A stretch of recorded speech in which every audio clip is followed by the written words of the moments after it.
Alih-alih merasa bersalah, alih-alih meralat, alih-alih memohon maaf, malah nantangin. Ya saya bukan orang yang layak menghadapi orang ini. Banyak di Facebook itu para pendekar-pendekar aswaja itu turun tangan masalah ini. Mereka menjelaskan, membongkar kitabnya dan mempersoalkan masalah ini. Jadi kayak apa atau udahlah Pak Kiai ya.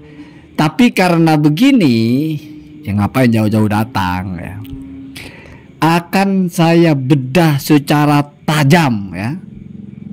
Akan saya ulas secara detail betapa menyimpangnya tulisan orang ini dan berbahaya sekali. Ingat itu, berbahaya sekali. Apalagi kalau ada orang-orang yang sange mungkin sehingga cari pembenaran dengan mengikuti ucapan kiai ini. Berantakan semuanya. Sebetulnya kalau dibuka di kitab-kitab yang lain itu batasannya itu jelas ya. Entah suami itu mukroh dipaksa, atau entah suami itu sedang tidur. Dipaksa itu dia dalam keadaan tidak bisa menghindar. Jadi keadaannya itu dipaksa. Berarti apa Pak? Yang paling poin itu bahasanya bukan berjima, tapi dijima. Karena kalau berjima itu dua-duanya mau.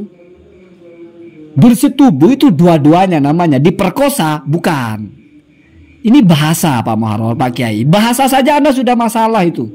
Ini orang melakukan jima, berjima suami istri. Hanya karena istri suaminya di bawah. Terus diam.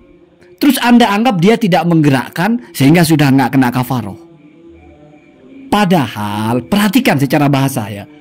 Bahasanya Pak Kiai Muharrem ini. Berjima, jelas berjima itu dua-duanya sengaja. Nggak ada orang berjima nggak sengaja. Sengaja untuk berjima. Kalau lupa, kalau dia lagi puasa itu tidak sengaja, maksudnya tidak sengaja batalin puasanya. Lain. Artinya berjimanya itu sengaja pasti. Sama dengan orang makan, makannya sengaja, cuma lupa kalau dia puasa. Itu berarti dia makan dalam keadaan lupa. Tidak mungkin dia lupa kalau dia makan. Lupanya dia kalau puasa. Fikih itu nalar Pak. Fikih itu bahasanya logis. Jadi kalau sudah pakai bahasa berjima, bersetubuh, itu sudah keluar dari konteksnya. Kenapa? Karena yang menjadi ilat kenapa si laki-laki itu nggak kena kafarat li adami fi'lihi, karena itu tidak dilakukan oleh si laki-laki. Berarti laki-lakinya nggak terlibat. Berarti bukan berjima si laki-laki itu, tapi dijima. Itu kasusnya lebih kepada diperkosa. Sebetulnya kan begitu. Tapi karena ini suaminya ya, bukan diperkosa jadinya. Sekarang coba ya. Mari kita bedah bahasa di atas itu. Fokus kepada walau alat alaihi.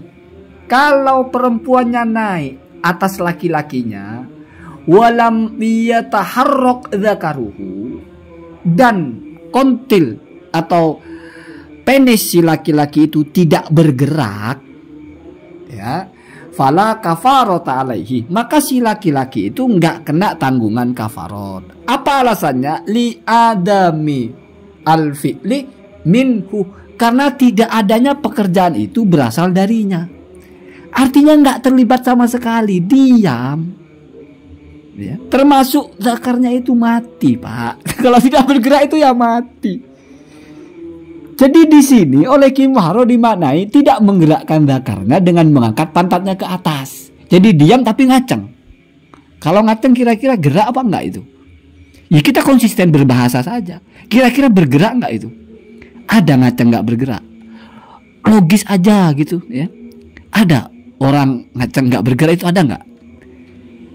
Jadi biar enggak simpang siur memahami ibarah itu. Biar nanti wah kalau begitu asalkan kita enggak bergerak. Kalau zakarnya yang bergerak, yang penting bukan kita yang menggerakkan, gerak sendiri. Maksudnya menggerakkan itu kita yang dorong, kita diem saja. Biar perempuan yang nancepin, itu kita aman. Bahasanya berjima lagi. Ada.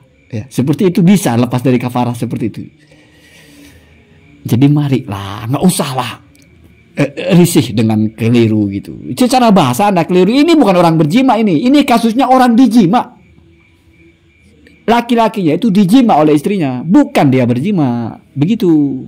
Maka korelasinya dengan misalnya dia tidur. Kalau misalnya tidur, ya, mau dia ngaceng mau nggak, namanya tidur, ya kan sudah rufi al-qalam, nggak dianggap. Nggak mungkin orang tidur itu kena hukum, kena taklif. Begitu juga dipaksa, namanya dipaksa nggak bisa menghindar.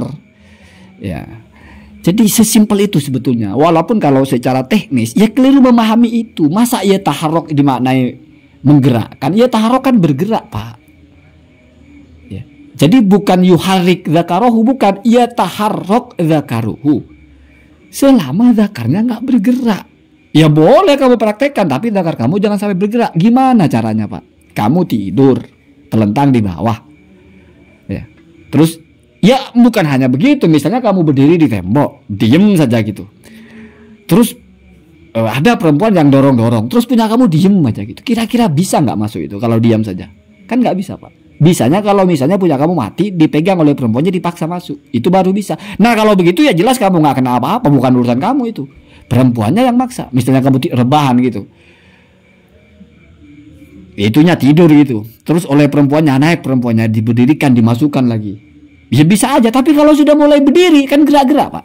Nah kalau sudah berdiri, gerak-gerak, terus nggak mau bayar kafarat, malah sampai ngecerit lagi.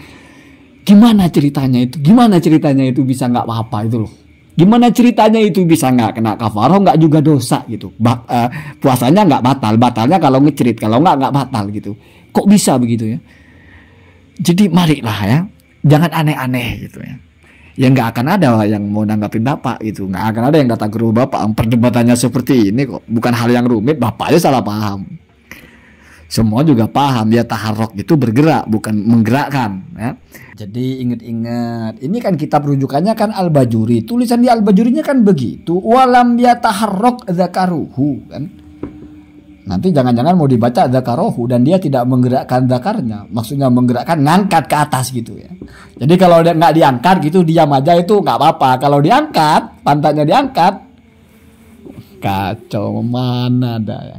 Emangnya dulu waktu ngaji begitu lah keterangannya, agak-agak aneh ini ya. Ini menyimpang dari semuanya gitu. Justru ini takyid yang paling luas ini. Kalau di takyid di tempat lain takyidnya lebih dahsyat ya.